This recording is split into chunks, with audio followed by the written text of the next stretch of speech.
Okay, Millie, thanks so much for joining me on Joined Up Writing. Really appreciate it. So just to start us off, just give us a sense of where you're speaking from in the world, and also how's everything going in your writing world and beyond?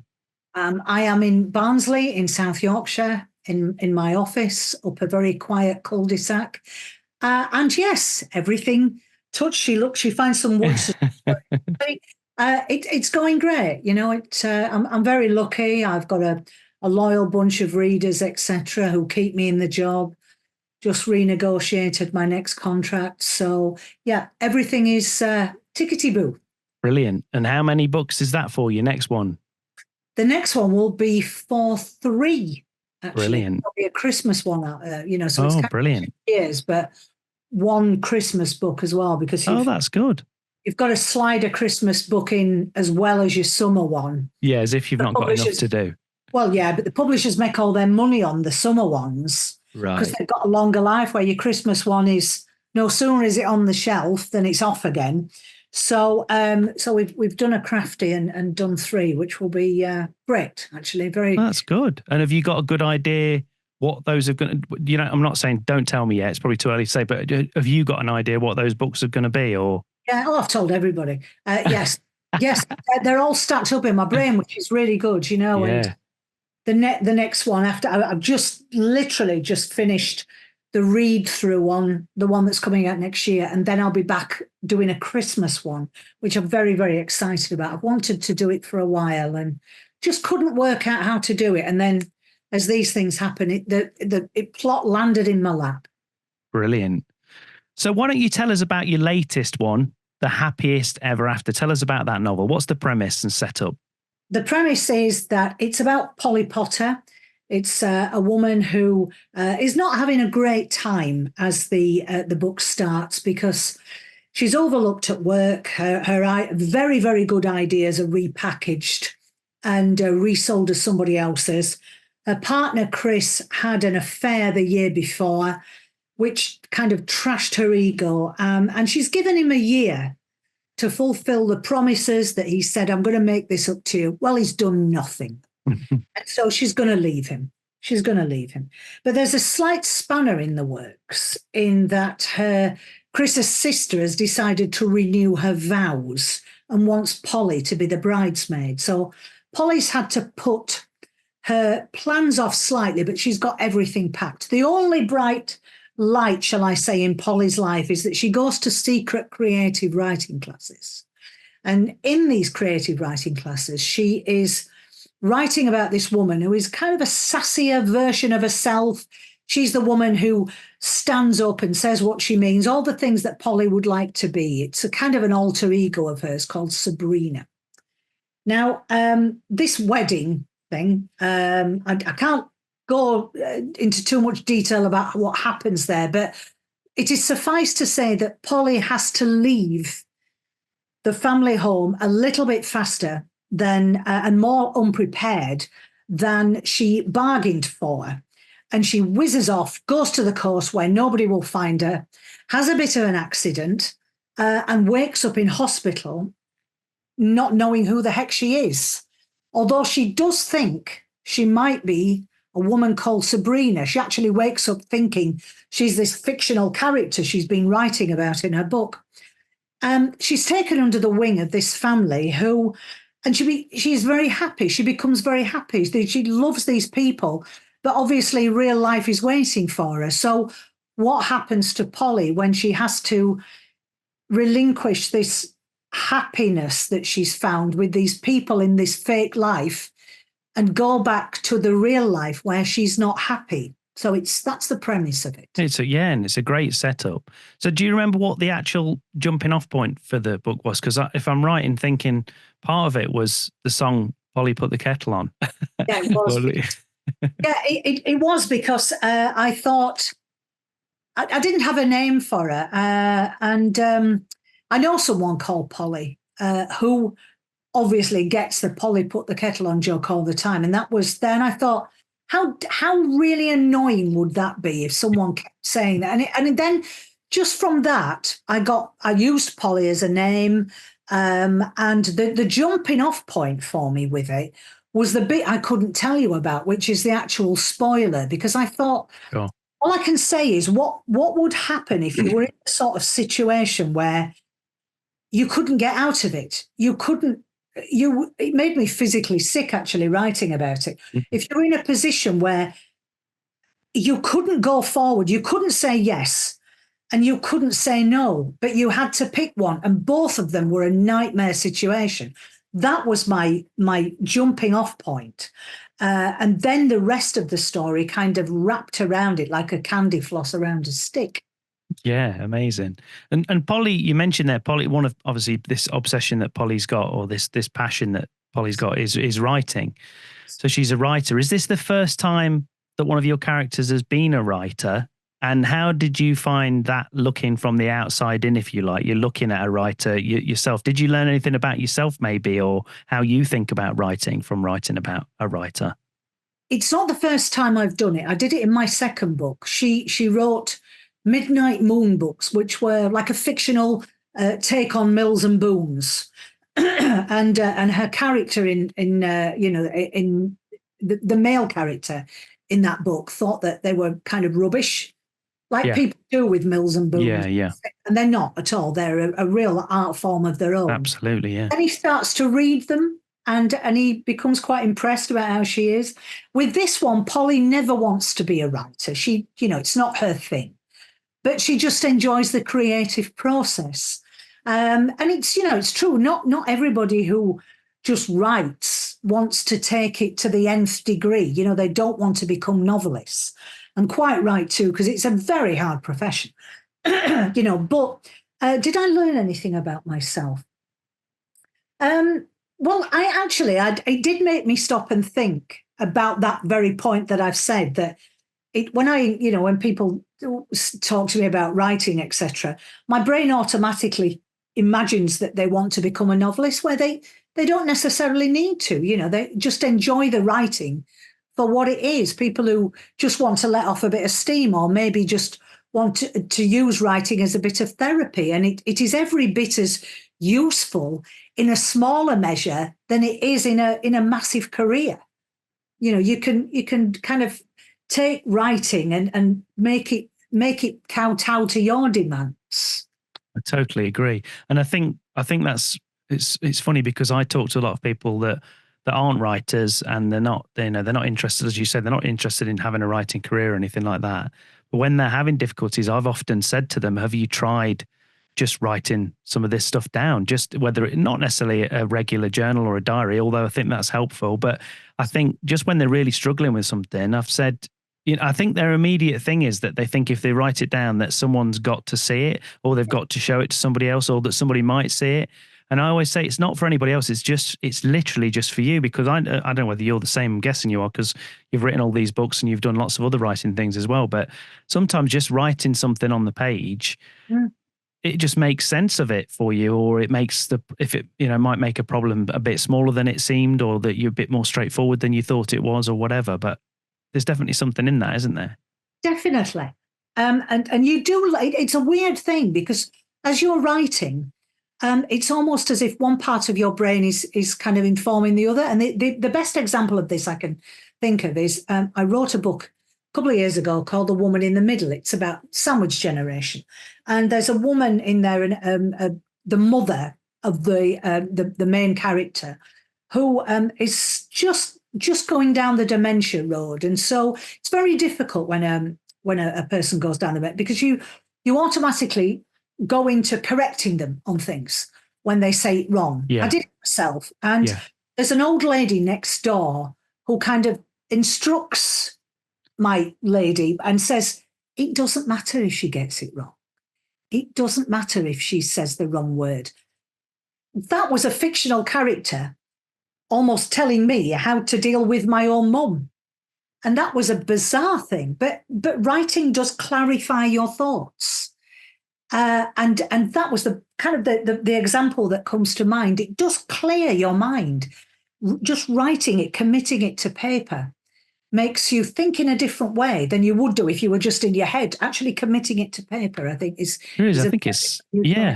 it's a dialogue, isn't it? Almost, it's like you're having a conversation with yourself sometimes. Yeah, it is. And we literally are when we're writing a novel, because we're often got all these characters in the head. We've got loads, we're having conversations with loads of them in the first place. Yeah, we do, and we do have conversations.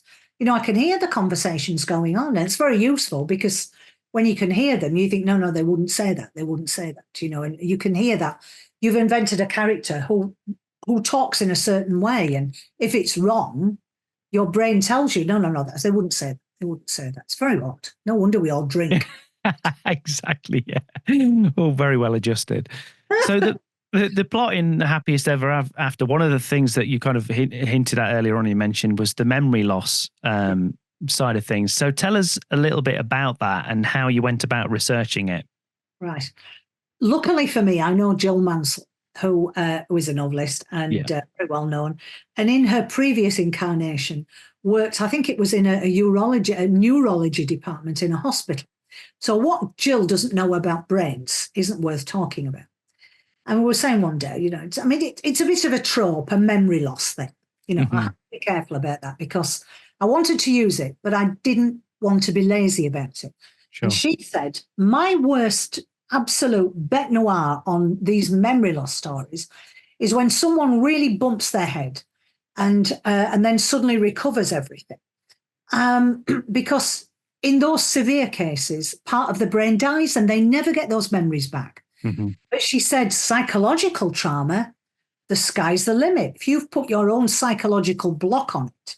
Mm-hmm. So I was very careful not to have her, have a real bang on the head, etc. The trauma that Polly experiences is just a mass of things happening to her. She's confronted by a mugger who looks in her head like a scarecrow, and she has the same thing about scarecrows that some people have about clowns. Mm-hmm. She had an enormous amount of pressure, and this encounter that she has at the seaside when she has this accident is the straw on the donkey's back. Mm-hmm. It's a psychological block. And so that made it easy for me because I did look on the internet and looked at an awful lot of people's stories and people who had had the bang on the head and lost their memories forever. The amount of depression that you might or maybe not associate, but it's there because if you've lost your memory and you're in a strange place, however nice the people are around you, you are going to be questioning everything. You will want to know where you came from, your family, your job, your money, your pets, etc. So I had to be very careful to put the memory loss in not too long a time frame before she starts to remember things, and little things trigger her memory coming back. So I was very careful to do it properly. So the worst thing as you can have as a writer, of course, is someone saying that wouldn't happen. And I know that, so I was very careful to make sure that everything I wrote about that storyline, it could happen because it had happened to other people. Absolutely. And when you approach research, how are you a person that needs to have all that sort of completely nailed down before you even start the book, or are you happy to just go off and write your story and then fill in the blanks and change stuff as you go along? Yeah, I've done both. I've done both. I approached Thirsk Falconry Centre when I was doing one of my books and said, I've never flown a bird. I need to fly a bird. Can you let me, in? And they did. And they taught me all about birds, etc. In the end, the book I wrote, I was even boring myself because I could have raised an owl from an egg. I did what I always warn other people not to do, and that is bore your reader with your research. Yeah. Your reader has to be totally convinced that you know everything about owls. It's not necessary to inform them of everything about owls. You just need to know. I always know more than I put in my books because then you cherry pick the information that you give. But I didn't want to bore anybody. So, and also if you're on alien ground, the more detail you put in, the more chance you've got of slipping up and tripping over yourself. So I put enough detail in my work because I do research very carefully, and I'll tell you why in a minute. But I do research very carefully. But I want my reader to think, if they ask me any question on the planet about owls, I would know, right? My first book was, there was a storyline where a guy pricks holes in a condom because he wants his wife to have a child. And then he confesses to the priest. And I made what the priest would say. And my editor at the time said, "Are you sure a priest would say that? Because the priest get all hellfire and damnation." Yeah. And I just presumed a priest would say that, Yeah. And I rang a priest up and asked him this because and said that. And it wasn't that at all, He turned it back and said he would have said to the parishioner, "Well, let's work it out between us. What would you have said in the circumstances?" Totally nothing. And that taught me a big lesson: never to assume and presume. You need to do your research properly. So I do. I always do my research. It's obviously very important to you. So let's take a bit of a step back. Let's go back to sort of the beginning, if you like. Tell me a bit about you in terms of where you grew up and everything else, and how you actually came to writing. What's your earliest memory of writing? I grew up in Barnsley, very ordinary girl. Barnsley, working class town, working class family. We didn't have a great deal of money. Lived in a terraced house. My dad worked in a bank. My mum was a dinner lady. I didn't think I came from the sort of background that writers came from.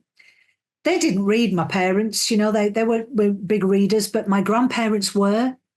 And they were the ones that instilled the love of reading in me. They couldn't get enough of books. Large print cowboys for my granddad, Mills and Boon for me now. Absolutely loved them.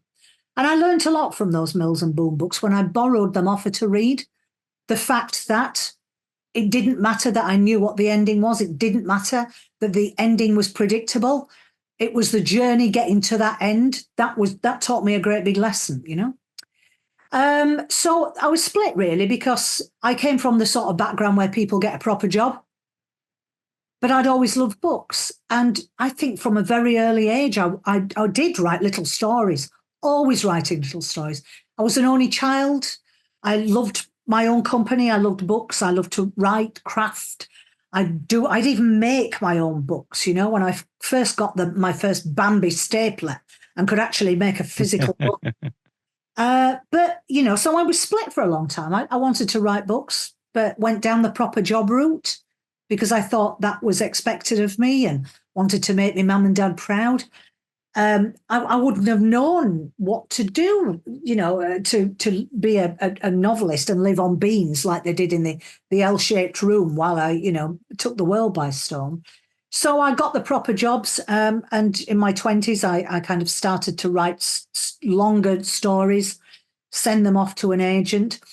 In my defense, I couldn't have become a novelist in the 20s. The sort of books that I write are the sort of books that come from a bit of experience, bit of life experience, etc. But of course, when you write, you get better at it. My rejection letters were becoming world class, really.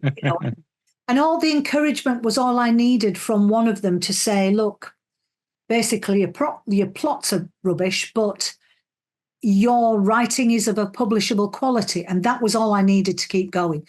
There were times when I thought, I'll never do this, blah, blah, put it away and I'll never be in print. But then it would always find its way to me again, as if we were, like two magnets that meant to be together. I became a copywriter for the greetings card industry. And when I got my first piece of published writing in print, which was, I happened to land in the lap of a company who were just about to launch Purple Ronnies. They gave me the job of being a ghostwriter when they really didn't have to. And I saw my work in print. It was just a daft little card, but there was a bridge that had been crossed. I am in print. Something I've written is in print. And so the greetings card job that I eventually took taught me how to observe people. What is relevant to us all. And that was very useful, of course, because I write about women like myself. We're going through what we go through. I could write about those storylines. And so it was a real kind of long and winding road. I think I reached where I wanted to be at the right time. But all my life I was kind of wanting to go that way. I was heading that way, and all these little things kept patting me along. For instance, I didn't think anybody would be interested in books about the North, so I wrote my stories were set in kind of a no man's land, which I didn't think anybody would notice. I couldn't write convincingly about living in the South because I'd never lived there. And I had a put down at work. Someone accused me of having my accent better suited to a textile industry. And that kind of galvanized me into thinking, do you know what? If I ever do get round to writing this blinking book, I'm going to set it in Yorkshire, just because I needed to turn that humiliation into a fuel. And so it put me on the right path. And it was when I kind of embraced my northernness. And many years I'd been looking for a storyline on the horizon. And very simply, I got pregnant at the same time as two of my pals. And we were all late 30s. And we'd gone through the whole pregnancies together. I was sitting in my front room after we'd given birth. We were just laughing about the process. And it was like a thunderbolt. You know, why aren't you writing about this? Ordinary women, the extraordinary things that happen within the parameters of ordinary life, northern life, jobs, men, nice men, nasty men. And it was that. It was like, it was at my feet. So I embraced that, never looked back. Wow. So tell us a little bit about that first book. So I think the first, your breakthrough, am I right in thinking, was Yorkshire Pudding Club? Is that right? Pudding Club, yes, it was. I had this idea for this story, and because I hadn't really got anywhere, you know, I'd got rejection letters after rejection letters. I was chasing this agent for 15 years by this time. And we were almost on, every time they sent me a rejection letter back, she'd put on the bottom, "This is glib, you're better than this." And when I thought about this story, it was the first time I actually thought, I've got something here. I felt it. So when I sent it off to them, I was waiting. I was prepared for the rejection letter coming back a few weeks later, but I didn't think it would. I was totally convinced I had something, and I was right, because a couple of days they must have picked it up, and she rang me straight away. And she said, "This is the one I've been waiting for. How much of this have you got written?" Well, you know, You lied. The first couple of chapters in. And I said, "Oh, I've got a bit more." And I thought, my God, my foot's in the door. I can't let. So I was literally coming off the phone, writing another couple of chapters, sending them off, writing through the night until I got to the end. Yeah. It was just like that. It was like, I am in. Yeah. I am not coming out of that door. And I got to the end, and I don't know how. It was, I wrote through the night. You know, at that time, I had two very small kids. I'd been divorced. I was holding down the job, doing greetings cards. So I was writing, literally. I couldn't have slept. It was just Dow Egbert's coffee and Walker's shortbread. That's what I survived on through the night. Had to look after two kids. My mum and dad, thank God, they lived up the road and were really helpful. And I was just bumping this book out onto a keyboard, you know, but I did it, and it was just sheer desperation. And what did it feel like when she that initial conversation where she said, you know, "I'm interested"? Yeah. How well can you remember that conversation, and how did you feel? Talk me through that. Oh God, yeah, I can remember exactly how it was. But you know, then the reality hit in, of course, because the first thought is, right, oh my God, she's interested. I've got an agent. I'm going to get a deal this time next year. Be a millionaire. That was the way my brain was thinking. Yeah. But of course, when she was interested and I got the book and she said, "Right, you know, the first thing, I need you to rewrite." Well, when I'd sent the first few chapters in, we'll get to that. But she said, "I need you to rewrite this in the third person." I'd got three first persons. First persons, yeah. I was like, oh God, blah, blah. So I did that. and we'd got the book, and she said, I'm going to send it out. And it was at that point when she did warn me that just because, she kind of secured an agent, as it were, that's no guarantee I would secure a publisher. So it was going out, people were biking it out. I think they sent it out to 5 people, and then you'd get 4 rejects. And then someone else would ask for it. So it was biked across to them. So I was sitting by the phone just staring at it. Nobody was allowed to ring me at all, because the only people that were going to ring was my agent saying, I'm just letting you know it's another rejection. Sorry about that. But blah, blah, that's fine. Yeah. And then I got the call, it was just before the Frankfurt Book Fair in October. And she'd warned me. She said, look, everything stops. So if you don't hear from me, don't worry about it. It will pick up, but Frankfurt is going to happen and it's going to go dead. Nobody's interested in buying. So when she rang me on this Friday night, I'll never forget, I bounced in like I usually do. Hi, it's me. Don't worry. I know what you're going to tell me. Blah, blah. You're going to say about Frankfurt. It's okay. I'm fine. I'm good. And there was a silence. And then she just said, well, you're wrong. I've got a publisher for you. I just dropped. I was sitting on the stairs in my other house. I remember it. And I just got pins and needles in my hands and my legs. Just the shock. And it was rubbish money. It didn't matter. I'd have given it away. I'd have paid for them to have it. Yeah.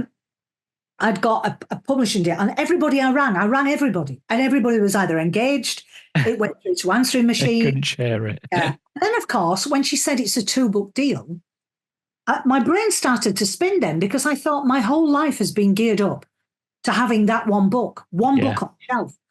I hadn't a blinking clue what to do for book 2.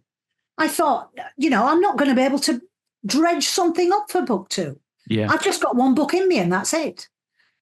So I really had to start thinking that, fast as to what the second book was going to be. It's interesting you say that. Yeah. And how easily or not did that second book come? Because a lot of people struggle with the second book for that reason. It's a bit like with musicians, the first album, and then the second album is always more difficult because they've sort of had the whole life to write that first album, and then they've got to come up with something for the second album, and usually in a lot less time. Yeah. Well, the setups, I was in a spin. I hadn't a clue what to do. And at the time, I just watched a lovely film called Cousins with Ted Danson, Isabella Rossellini. Their partners, they're in separate couples. Their partners run off together and leave these two.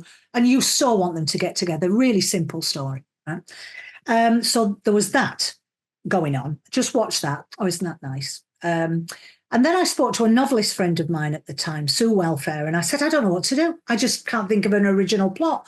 3 Barnsley birds, all on the cusp of 40 is an original plot. I can't think of another one.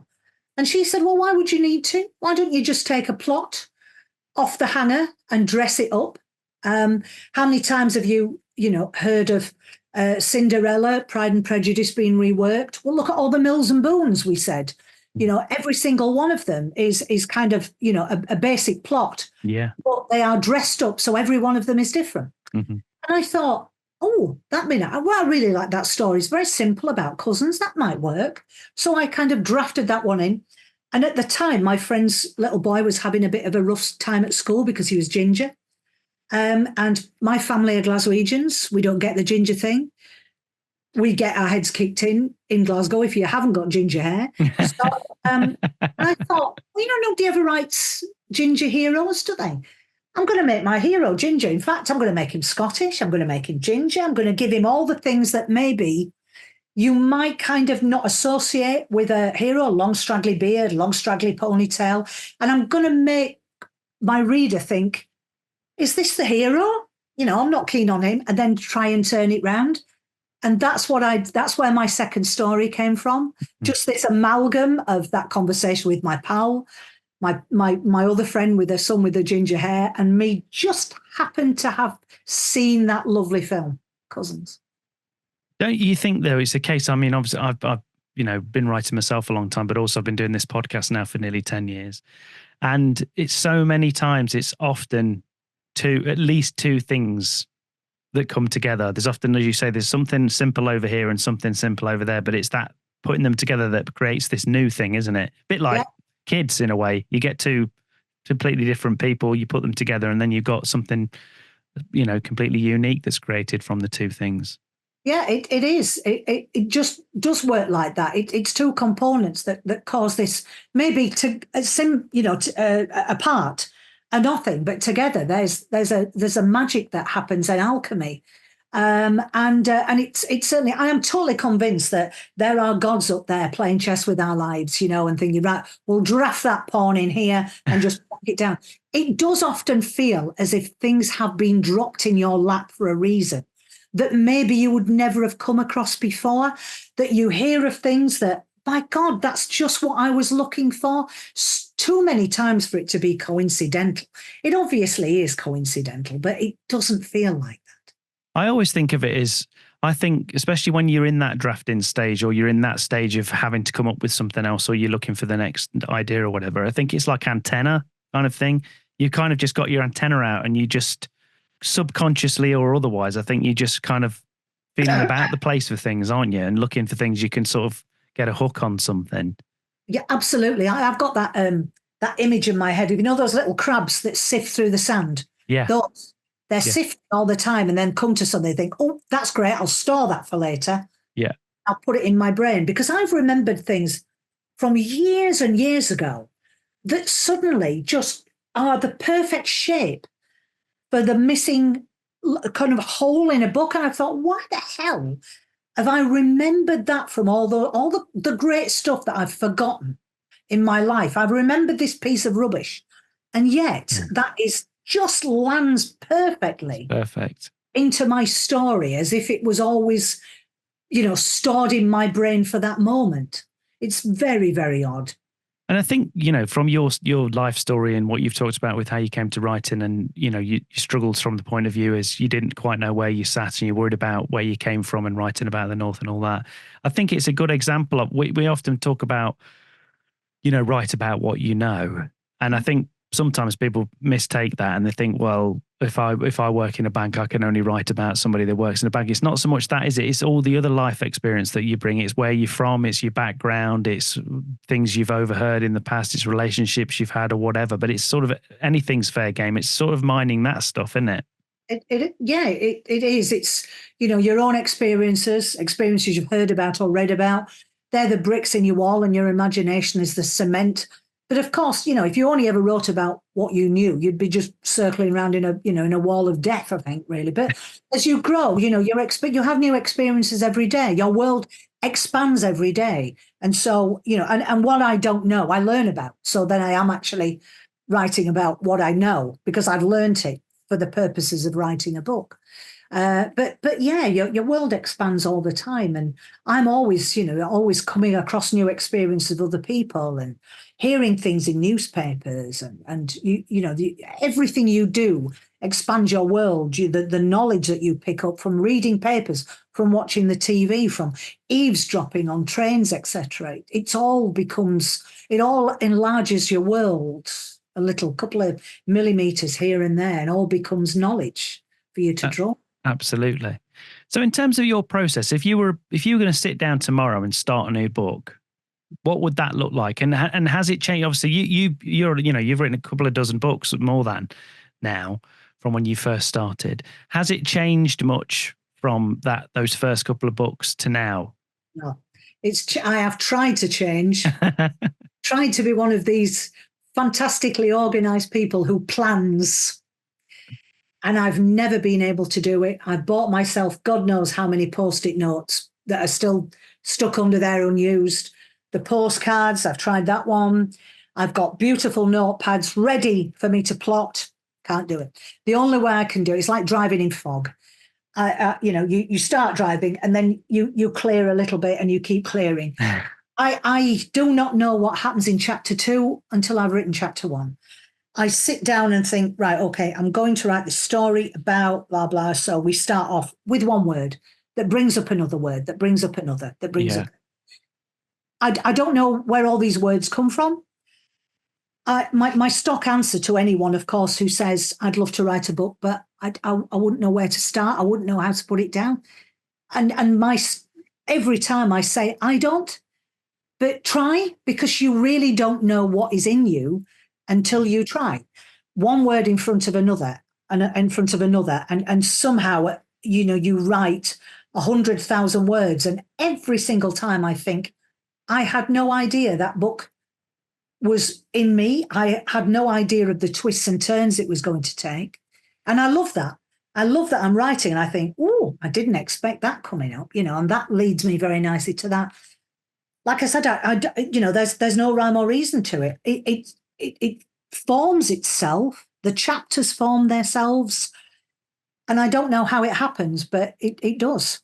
What do you find, have you ever had times during all this time that you've been doing it where you get stuck though? If you're in the middle of the book and you do think, hang on a minute, where am I going with this? Or what is the next chapter? And if you do get to those times, how do you handle it? What do you do?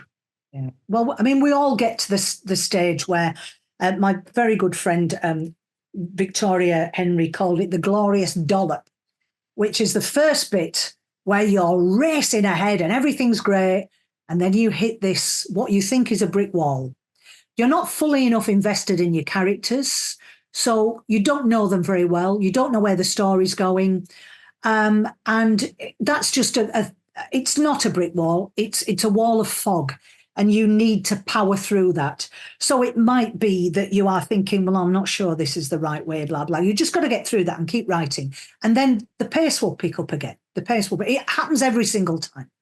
There are occasions when I've thought, I'm not sure about this. I don't know where I'm going with it. And I've done one of two things. I've either thought, right, okay, that's it for today. Let's just give yourself a break. Or I've skipped over, and it doesn't happen very often that I do this. I think, well, maybe if I skip over and write the next chapter, then those gaps will fill in automatically, and they usually do.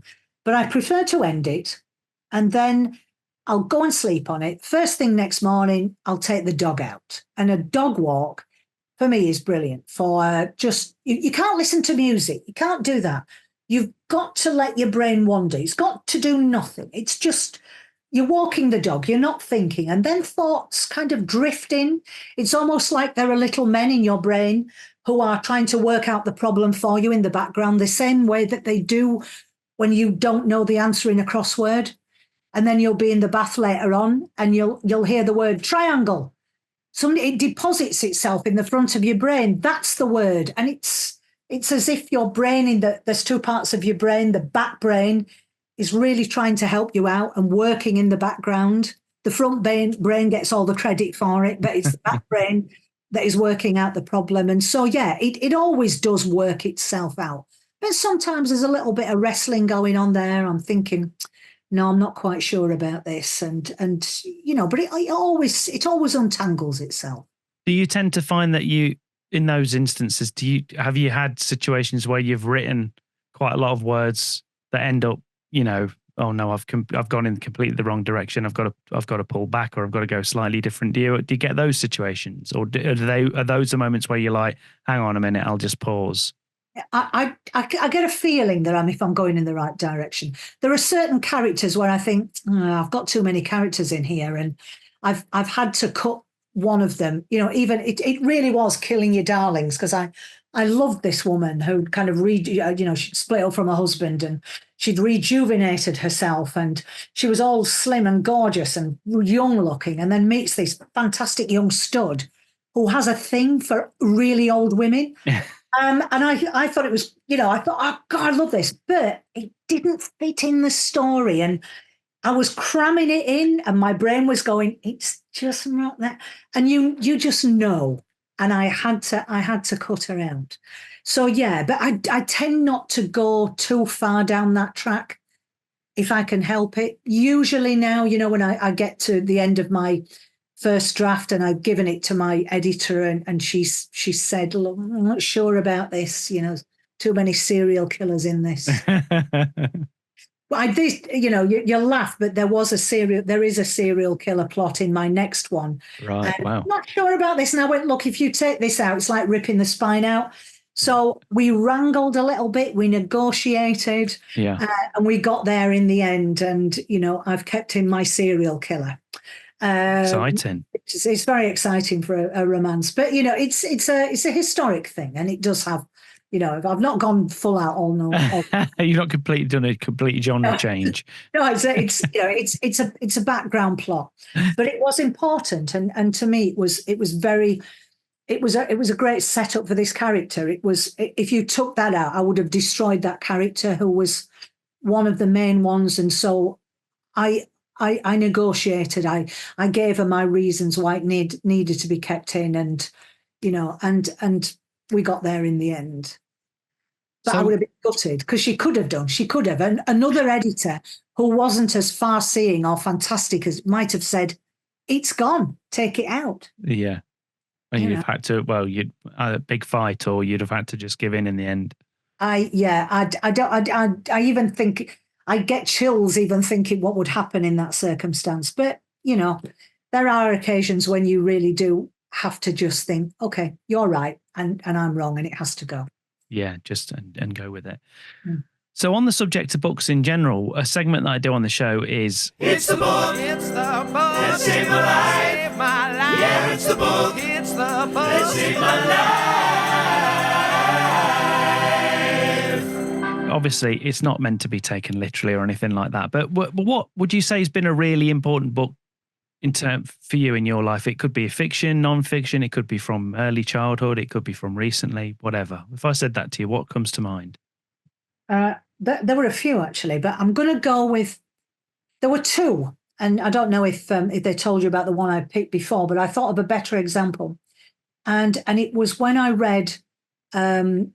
I was going, I was writing stories. It was in the period where my books were kind of set in no man's land, as I said to you. And I read this amazing book that blew my brain out. And it was Helen Fielding's Bridget Jones' Diary. And for the first time, I read this story and I saw myself as Bridget Jones with all her insecurities, looking at her weight and registering it, and how many chocolate bars she's eaten and that day, and beating herself up. And we all love books, but this was the first time this book felt relevant. It went deeper than just me enjoying it on a surface level. I connected with her, and I wanted to write books where the women in my stories connected with real women out there, where they said, "Oh my God, it's me, that is me." And that's the first time I ever got that feeling reading that.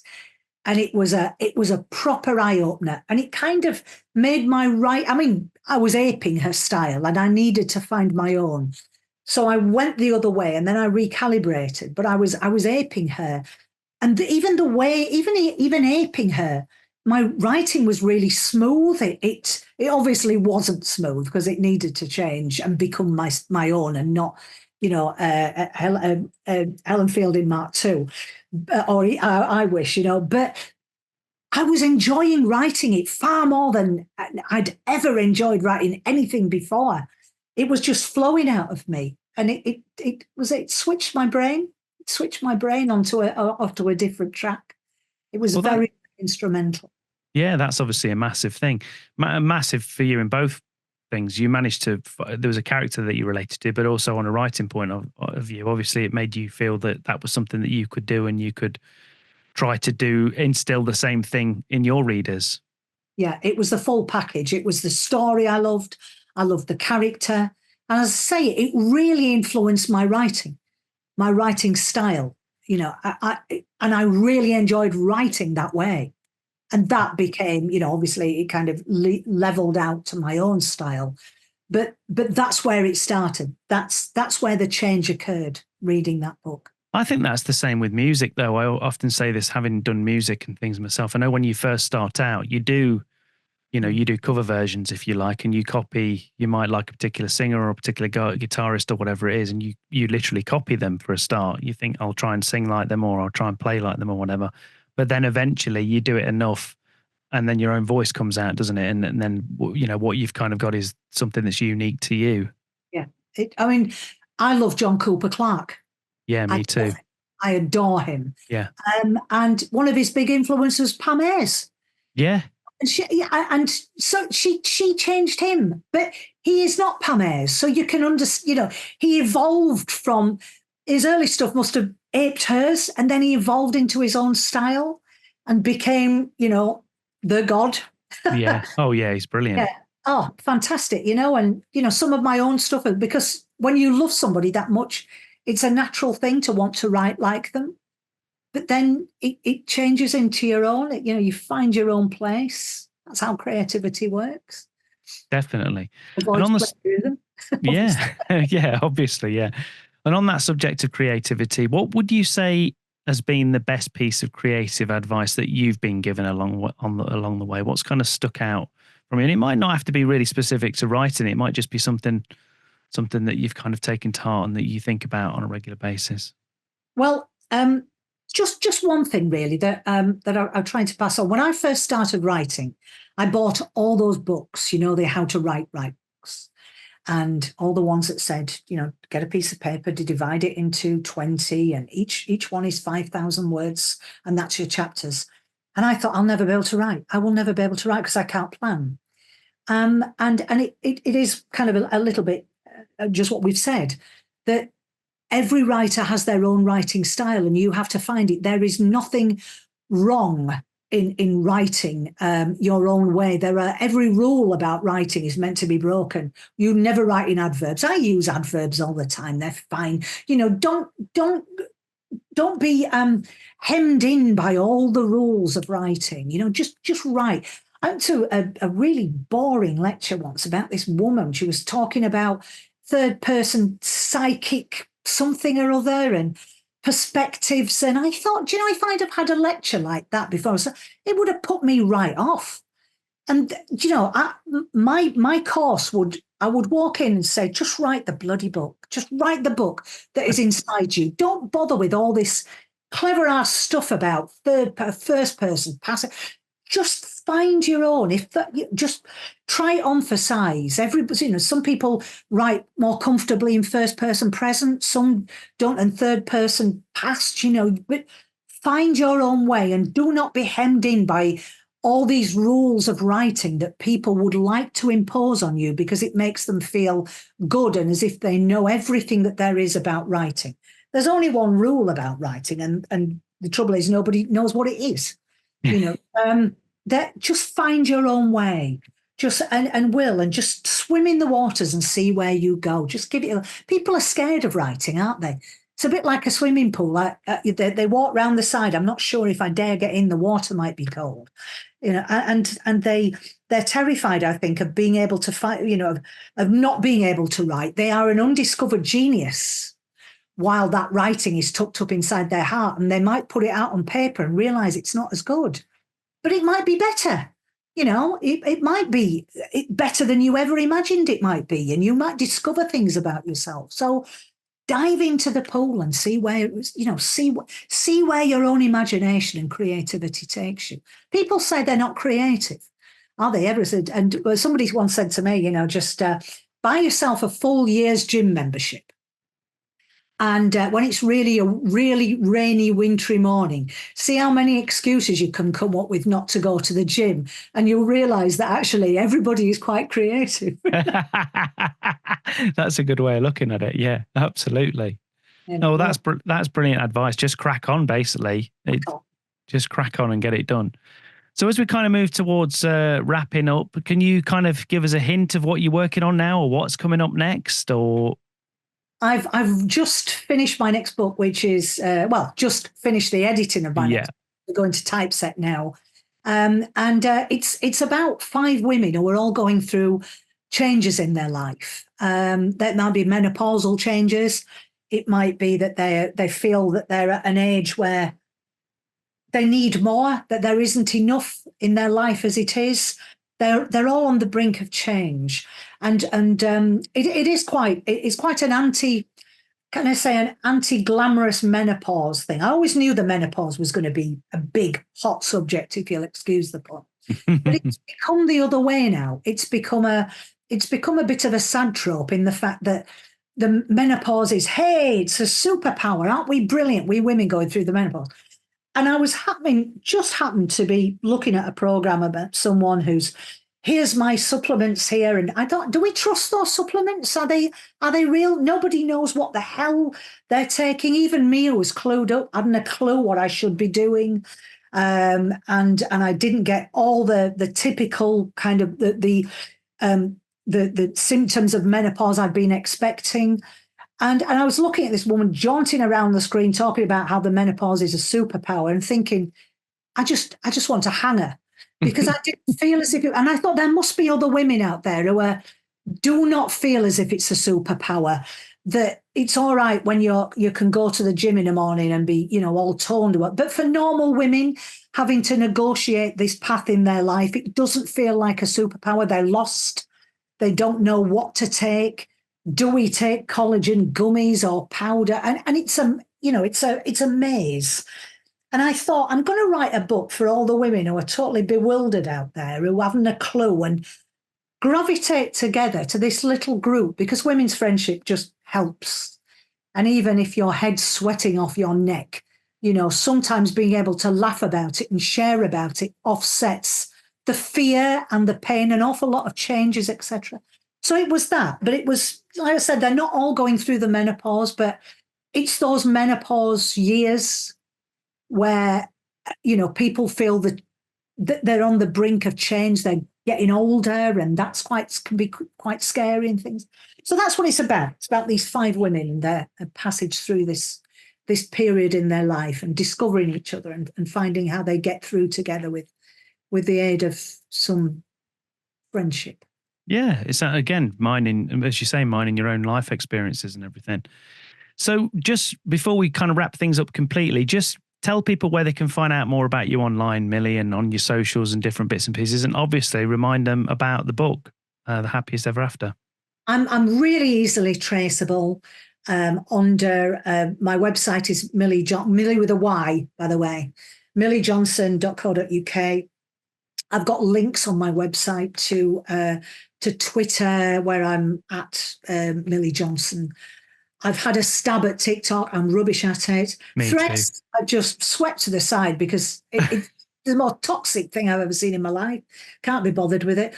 And Instagram under the Millie Johnson, because Millie Johnson being taken. But my website, if you go to my website, all my links are there, and my books are available on Amazon in independent bookshops. You can order online from our independent bookshop, and we'll send it out to you. The supermarkets, I'm lucky I'm in the supermarkets and the shops, etc. But I once said I'm everywhere. I said to a woman in Yorkshire, I'm everywhere. And she said, I like dog muck. She said, that's everywhere as well. That brought you back down to earth. I was born in the wrong place to get up myself, I'll tell you. But if you head to my website, milliejohnson.co.uk, all the links are there. I've even got little maps, interactive maps where your website is brilliant. Actually, I was going to say that. Yeah, it's really, I really, really like your website. It's really well designed, and there's loads of stuff on there. So I'd advise people to go and check that anyway. And I'll put it in the show notes as well. So I've got a great website designer. He's just the bee's knees. He's like, have you ever thought about doing this? No, I hadn't, but let's do it. He's great. So I'm very lucky that I can work with him, and he can do these mad ideas like, how about a map where you press a cheesecake and a door opens? Yeah, I can do that. You want drugs, Phil? Yeah, I am. But yeah, it's good fun, and I enjoy my website. It's great. It's a good reflection of your personality. People can sign up to my newsletter, and we do plenty of prizes, giveaways, birthday draws, info, the lot, insiders, freebies and things. So yeah, brilliant. Well, I'll put all that stuff in the show notes. But for now, Millie, thanks for coming on Joined Up Writing. Really enjoyed it. It was great. So did I. Thank you so much. The hour's just flown, hasn't it?